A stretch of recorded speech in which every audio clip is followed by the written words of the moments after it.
તો આખરે ચેતર વસાવાના ખુલાસા આવ્યા બહાર, કારણ કે નિરંજન વસાવા જે આમ આદમી પાર્ટીના નર્મદા જિલ્લાના તાલુકા પ્રમુખ, એક જિલ્લા પ્રમુખ છે, એમની પત્ની ધર્મપત્ની એક તાલુકા પ્રમુખમાં સરપંચમાં ચૂંટાઈને આવી અને જે નિરંજન વસાવા પોતે જિલ્લા પ્રમુખ છે.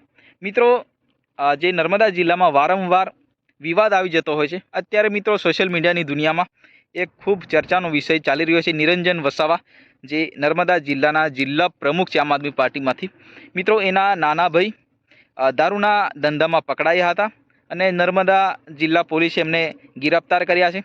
મિત્રો, એ વિદેશી દારૂનો ધંધો કરતા ઝડપાયો હતો, જે ગામજનોની બાતમી મળતા ત્યાં રેડ પાડી હતી નિરંજન વસાવાના નાના ભાઈના ઘરે. તો મિત્રો ત્યાં વિદેશી દારૂ ઝડપાયો છે. મિત્રો, અનેક જે નેતાઓ છે વારંવાર અનેક સામેલી વિરોધ પક્ષ પાર્ટીનો વિરોધ કરતા હોય છે. તમારા જે નેતાઓ દારૂના ધંધાઓ કરતા હોય છે, અડ્ડાઓ ચલાવતા હોય છે, પરંતુ ક્યાંક ને ક્યાંક આમ આદમી પાર્ટીના નેતાઓ ખૂબ સારી રીતના આ ધંધો કરતા ઝડપાયા છે. મિત્રો, કોંગ્રેસના નેતા ભારતીય જનતા પાર્ટી પર વિરોધ કરતા હોય છે, ભારતીય જનતા પાર્ટી આમ આદમી પર, કોંગ્રેસ પર, અનેક વિરોધ પાર્ટી સામસામે ભેગી થઈ જતી હોય છે. અનેક જે દારૂના ધંધાઓની જે વાતો ચાલતી હોય છે, પરંતુ અનેક પાર્ટીના લોકો અત્યારે ઝડપાઈ રહ્યા છે.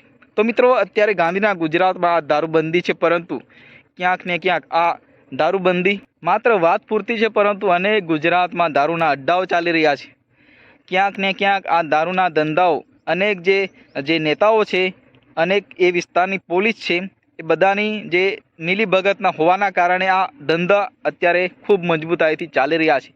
મિત્રો, ગાંધીના ગુજરાતમાં દારૂબંધી માત્ર એક બોલી છે, માત્ર ચોપડા પર લખાયેલી એક વાક્ય છે. બાકી ખુલ્લેઆમ અત્યારે તમે જોતા હોય કે અનેક જગ્યાએ આ દારૂના ધંધાઓ ખુલ્લેઆમ ચાલી રહ્યા છે.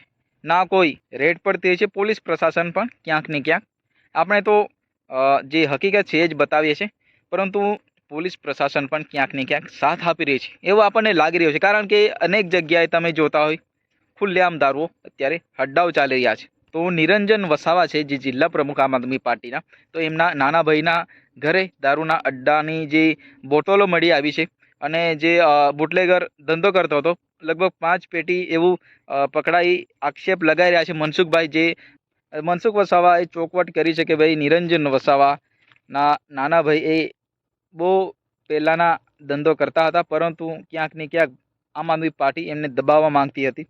મિત્રો, અત્યારે ખુલ્લેઆમ અત્યારે સોશિયલ મીડિયાની દુનિયામાં નિરંજન વસાવાનો જે નાના ભાઈ જે દારૂનો ધંધો કરતો ઝડપાયો છે. અત્યારે અનેક જગ્યાએ એમની જ વાત ચાલી રહી છે. તો મિત્રો, ચેતર વસાવા ક્યાંક ને ક્યાંક આ વાતને લઈ જે ખુલાસો આપ્યો છે કે ભાઈ દારૂનો ધંધો કરતો હોય એમને ઝડપો તમે, કારણ કે કયા વિસ્તારમાં દારૂ બની હતી એ તમામ જે ડિટેલ તમે મેળવો, કોણે કયા બુટલેગરે ઘર સુધી પહોંચાડ્યું, તમામ વિગતની માહિતી તમે, પોલીસ તમારી છે, જે સરકાર તમારી છે, તમામ જે માહિતી મેળવીને તમે કાર્યવાહી કરી શકો છો. ચેતર વસાવા પણ ઊંચા હાથ કરી દીધા છે ભાઈ, કારણ કે આમ આદમી પાર્ટીના જે નેતાઓ દારૂના અડ્ડાઓ જે ચલાવતા ઝડપાયા છે, પરંતુ ક્યાંક ને ક્યાંક ચેતર વસાવા આ વાતથી વાકેફ નથી એવું આપણને લાગી રહ્યું છે. કારણ કે ચેતર વસાવા ખુલ્લે કહી દીધું છે કે ભાઈ જે દારૂના ધંધાઓ ચલાવતા હોય એમને તમે કાર્યવાહી કરી શકો છો. આપણે તો આપણી પાર્ટી જે આમ આદમી પાર્ટી છે એ દારૂના ધંધાઓ ચલાવવા માટે કોઈ પ્રકારનું એમને પ્રોત્સાહન આપતું નથી. આપણે તો ખાલી સરકાર સામે જે સાચું હોય એ જ આપણે બતાવવાનું કોશિશ કરીશું એવું ચેતર વસાવા પણ કહી દીધું છે. તો ક્યાંક ને ક્યાંક આમ આદમી પાર્ટીના લોકો હવે દારૂના જે ધંધા કરતા ઝડપાયા છે, પરંતુ ચેતર વસાવા આ વાતને લઈ એક એમને બાહેધરી આપી છે કે ભાઈ આવનારા સમયમાં જેટલા પણ આવા કાર્યકર હશે એમને આમ આદમી પાર્ટીમાંથી છૂટા કરવામાં આવશે એવું ચેતર વસાવા કહી દીધું છે. મિત્રો, તમને વિડીયો પસંદ આવે તો વિડીયોને લાઇક કરીને ચેનલને સબસ્ક્રાઇબ કરી નાખો, કારણ કે ગુજરાતના તમામ વિડીયો આપણી ચેનલ પર આવી જતા હોય છે. મિત્રો, ફરી મળીશું તરત બીજા વિડીયો સાથે. ત્યાં સુધી જય હિન્દ, વંદે માતરમ.